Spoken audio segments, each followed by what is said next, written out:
সবাইকে আরেকটিবার স্বাগতম জানাচ্ছি আমার ব্লগের দ্বিতীয় পার্টে। এ পার্টে আমি কিছু তথ্য দিয়ে শুরু করতে চাই।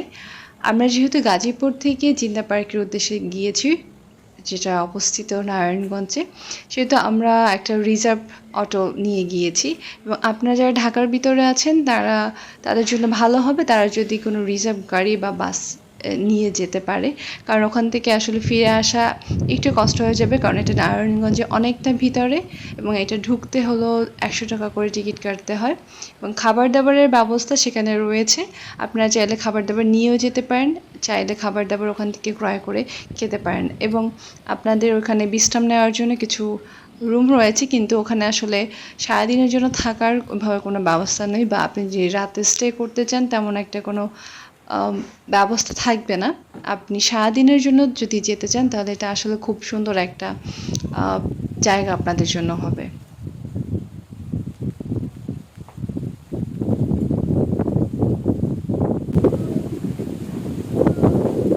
অসাধারণ!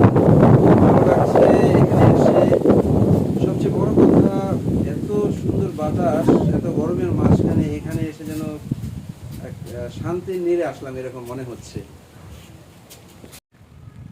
জায়গাটা আসলে অনেক অনেক বেশি সুন্দর। আপনি যেমন একটা অরণ্যের একটা অনুভূতি পাবেন, তেমন পাবেন আপনি একটা নদীর একটা আভাস এবং অনেক সুন্দর একটা পরিবেশ। এবং আপনি যদি অ্যাডভেঞ্চার পছন্দ করেন সেটাও আপনি পেয়ে যাবেন।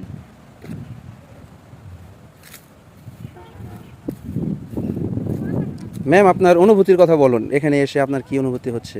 আমার এখানে এসে মনে হচ্ছে আমি একটা স্বর্গে বসে আছি। স্বর্গটা আমি জানি না কেমন সুন্দর হতে পারে, কিন্তু এই পরিবেশটা এত সুন্দর বলার মতো না। আমি জানি না এত সুন্দর পরিবেশ অন্য কোথাও গেলে পাবো কিনা। ঢাকা সিটির ভিতরে এত সুন্দর পরিবেশ, এত বড় এলাকা নিয়ে এত সুন্দর পরিবেশ আমার জানা ছিল না। যদি আমি জানতাম আমি আরও আগেই এখানে আসতাম। এবং খুব নিরিবিলি, আপনারাও যখন আসবেন তখন দেখতে পারবেন যে আসলে জিন্দা পার্কটা এত সুন্দর পরিবেশে তৈরি করেছে। আমাদের সারা খুব এনজয় করছে পরিবেশে। চলো, হ্যাঁ চলো আমরা হাঁটি। ইনশাল্লাহ বলবো।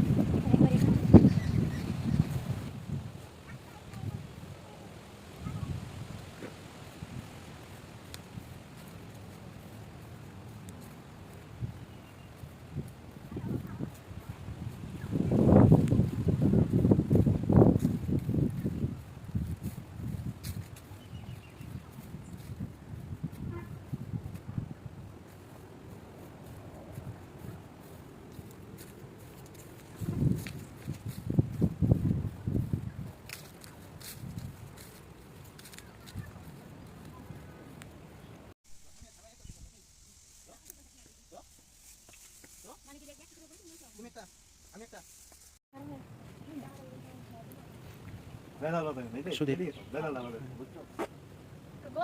হাই। আমরা এখন সবাই কি খুব ক্ষুধার্ত? সবাই ঘোরাতো। ওয়াও! তোমরা কি বিরিয়ানির আয়োজন করেছো? হ্যাঁ, সুদীপ, প্যাকেট উঠাও, নাও সুদীপ। উঠাও। ওয়াও! ভিতরে মুরগি আছে কি? ও, যা, জায়গাটা ভালো হয়েছে। ডিম দিয়ে দেই, ডিম আছে।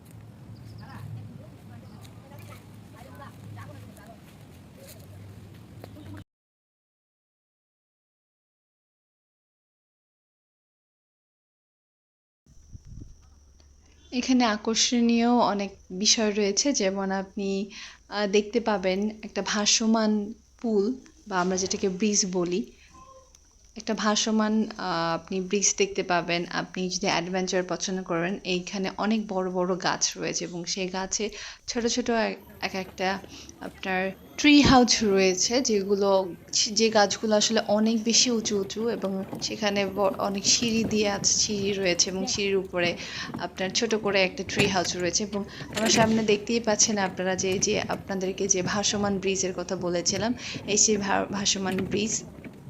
আসলে পরিবেশটা অনেক সুন্দর, আপনারা অনেক সুন্দর একটা সময় কাটাতে পারবেন, কারণ আমি বলে আপনাদেরকে বোঝাতে পারবো না। আপনারা যদি আসলে এরকম শান্ত পরিবেশ পছন্দ করেন এবং গাছপালা পছন্দ করেন, এই জায়গাটা আপনাদের জন্য বেস্ট হবে। অনেক সুন্দর। আমার ইচ্ছা বা আমার অনুরোধ, আপনারা যদি সম্ভব হয় আপনারা এই জায়গাটাতে একবার ঘুরে আসেন এবং আমাকে জানান যে আপনার আসলে এই জায়গাটা কেমন লেগেছে এবং আপনার কী অনুভূতি, আমিও জানতে চাই। এবং আমি চাই যে আপনারা যারা চাকরি জীবন রয়েছে, আপনাদের যে জনজীবন রয়েছে, সেটা থেকে আমরা একটু রিল্যাক্স করার জন্য আমরা এখানে যেতে পারি। আপনাদের সময়টা অনেক সুন্দর কাটবে, আমি সেটার গ্যারান্টি দিতে পারবো।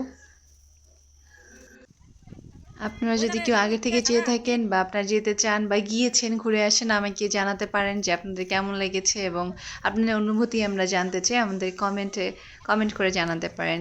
আমাদের সময় আসলে শেষ হয়ে গিয়েছে, আমরা একেবারে আমার ব্লগের শেষের দিকে চলে আসছি।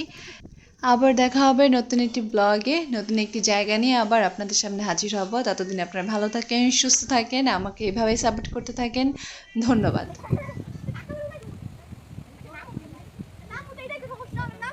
রেন্ডি কই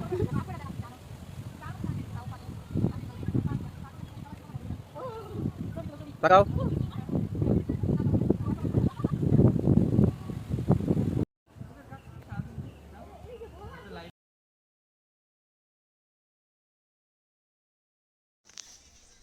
আমাদের সারাদিনের ভিডিও শেষ করে, সারাদিনের প্রোগ্রাম শেষ করে এখন আমরা বাড়ির উদ্দেশ্যে রওনা হব। পাপা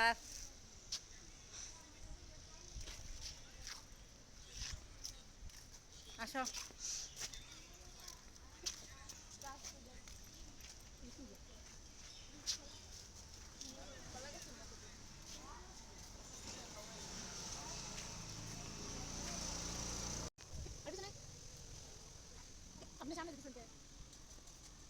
স্কুলের গেট